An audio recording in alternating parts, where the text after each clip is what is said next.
Hello, AP Worlders. It's been a while, but we are back. All right, this time we're back with the Renaissance, Reformation, Enlightenment, and Scientific Revolution. And all these movements, they were the beginning of new things and the changes that are going to happen in Europe. The Renaissance, Reformation, Enlightenment, and Scientific Revolution brought out a time of questioning in Europe, mostly questioning the Catholic Church, but also questioning traditional beliefs. They also shaped this time with new inventions, thoughts, theories, and facts. These changes were and are what shaped how we live and act today. Renaissance means the rebirth, and it began in Italy. All right, so here's a look at Italy at the time. And it began in Italy because of the Italian merchants. They were able to interact in the trade routes. All right, being located here in the Mediterranean, so it's close to the Ottoman Empire. So they were close to these different trade routes. And the Byzantine Empire before this. But the Renaissance was a cultural movement and the rediscovery of classical teaching. All right, so this area once during the Roman Empire and the Greeks, the Mediterranean area was like the center of learning, and it was lost during the Middle Ages. All right, that's why some refer to the Middle Ages as the Dark Ages, that era of feudalism. All right, so during that post-classical era, some people call Europe the Dark Ages because there wasn't a lot of classical learning and things like that going on. All right, the Renaissance also did the importance or emphasized the importance of the individual. The Renaissance was a change in the way people thought, act, and how they looked at art. All right, here's a look at the difference in the art. Right, paintings and drawings went from being two-dimensional to three-dimensional. So this is more of a two-dimensional painting. This is before the Renaissance, and then you see here the art looks a little bit more real. All right, and that was known as realism, where you see the people's figures, things like that. It looks more real. The Renaissance was a period during the 1300s to the 1600s. To increase learning, things were starting to also be written in the vernacular, which is here. So that means it's going to be written in the native language. All right, no longer was it just written in Latin, but now things will be written in French, Spanish, German, etc. So that would increase the literacy of the people, because not all people knew Latin. Humanism is another new idea that came about during the Renaissance. And humanism is the belief that human beings are capable of learning, creating, and doing anything, on their own. This idea was in opposition to the Catholic Church, which taught that humans could only do what was allowed by God.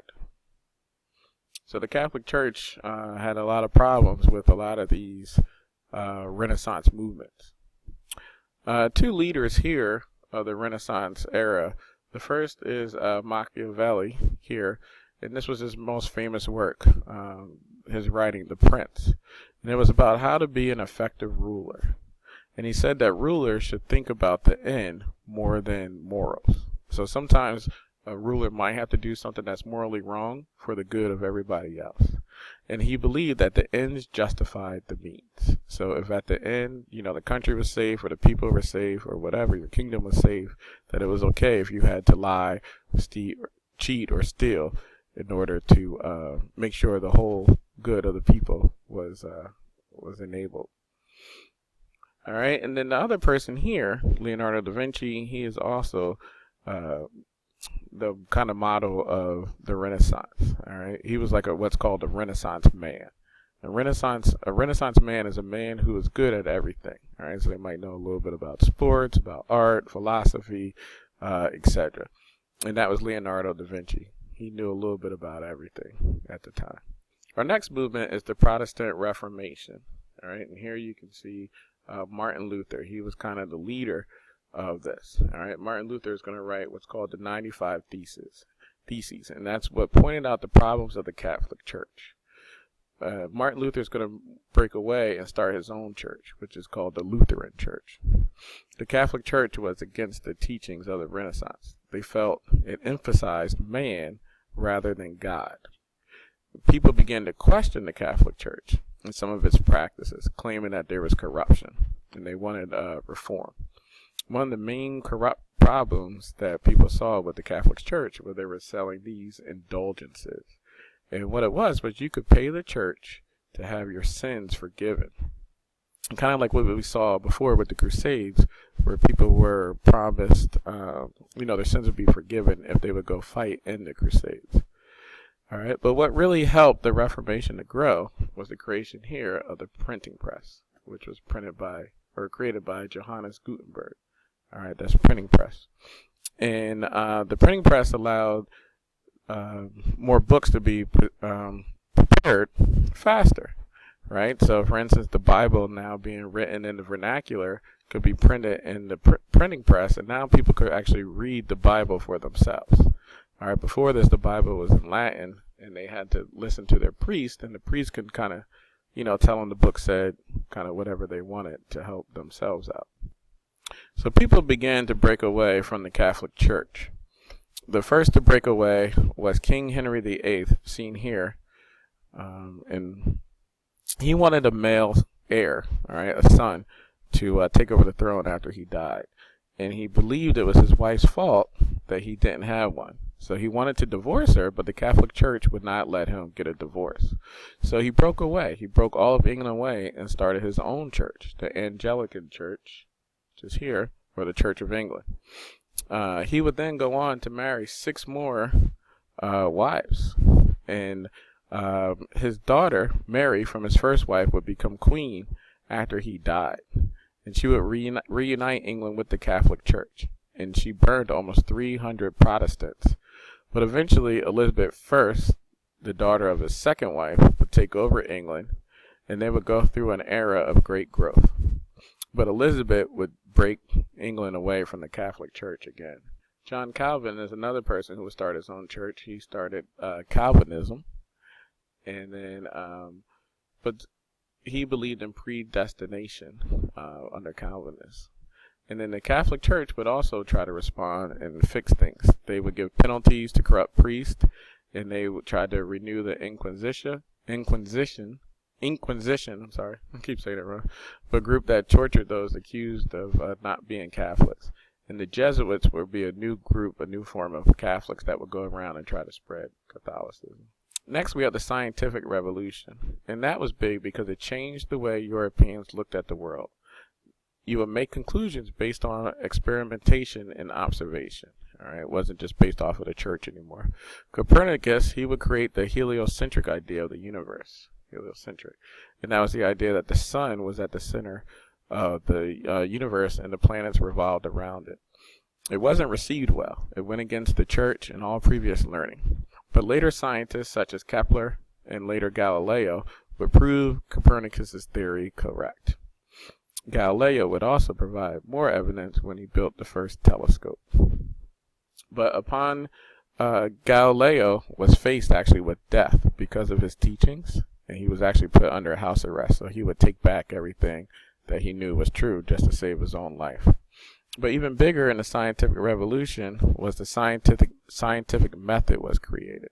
And that's what you guys do still in school today, right? Where you observe, you make a hypothesis, you do experiments, and then come up with like a conclusion. All right. Scientists of the time would use that scientific method to make these new discoveries, such as Newton with gravity. There would also be a lot of advancements in chemistry and medicine as well during the scientific revolution. All right, our last movement is the Enlightenment, which is going to be between 1600 and 1700. And this was going to be a focus on reason. All right. These philosophers would see reason as the key to human progress. That's why it's also known as the Age of Reason.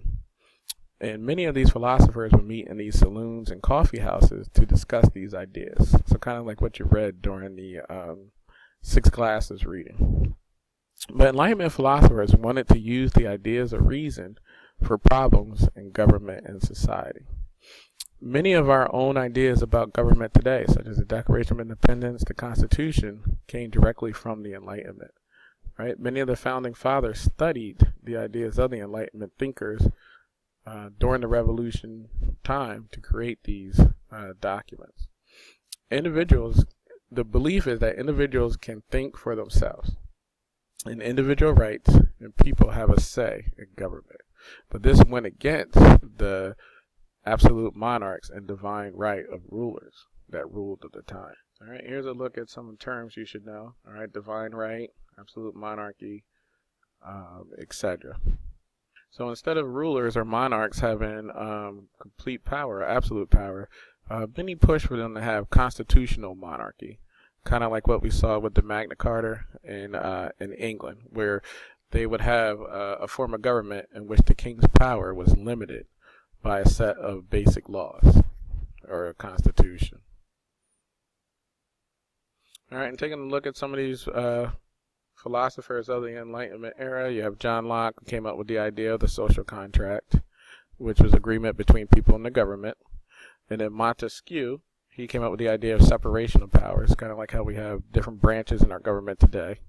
All right, Voltaire, he came up with the idea of freedom of speech, religious tolerance, so, like kind of our amendments, freedom of speech and freedom of religion. And then last, Beccaria, he came up with the rights of the accused for a criminal, right? So you have no cruel and unusual punishment, things like that, that you have certain rights even when you commit a crime. But all these ideas, as you can see, shape our government today.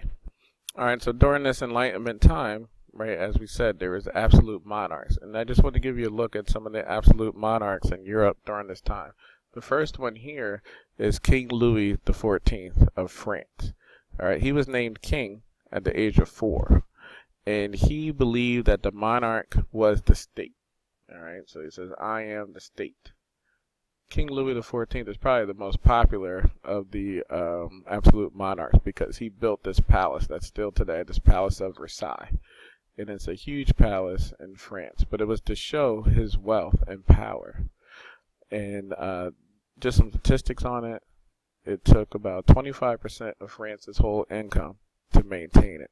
Its main wing is 500 yards long, so that's about 5 football fields long. It has 2,000 rooms in it. It has 15,000 acres of gardens, and it has 1,400 fountains. So if you've ever been to Longwood Gardens, this Versailles would make Longwood Gardens look small. All right, here's a few other monarchs, absolute monarchs. You have Philip II here, who was of Spain. All right, but he ruled Spain during what's known as the Golden Age of Spain, where they have a lot of new literature and things like that in Spain. He was a Catholic, and but he would also have a lot of wars with England. All right, England and Spain would be rivals during this time period. All right, next we have Frederick II of Prussia, who was here. He was the absolute ruler of Prussia. He unified Prussia, though, which was part of the Holy Roman Empire, into one nation. And he built one of Europe's most powerful militaries. And then we also have Maria Theresa, who was the absolute monarch of Austria. And she would actually be the mother of Marie Antoinette, who would marry King Louis XVI, who would die during the French Revolution. All right. Then in Russia, we have Catherine the Great. Now, before Catherine the Great, you'll see that there was Peter the Great, who helped by bringing Western technology and upgrades to Russia. But Catherine the Great would take this over and keep it going. All right. She would convert to Orthodox Christianity and keep Russia thriving. She actually was the wife of Peter III, but she had him assassinated by his own guards so that she could become leader. And last appears Queen Elizabeth I, who we already talked about before, who was the daughter of King Henry VIII from his second wife. All right, so those are some of the absolute monarchs of the time.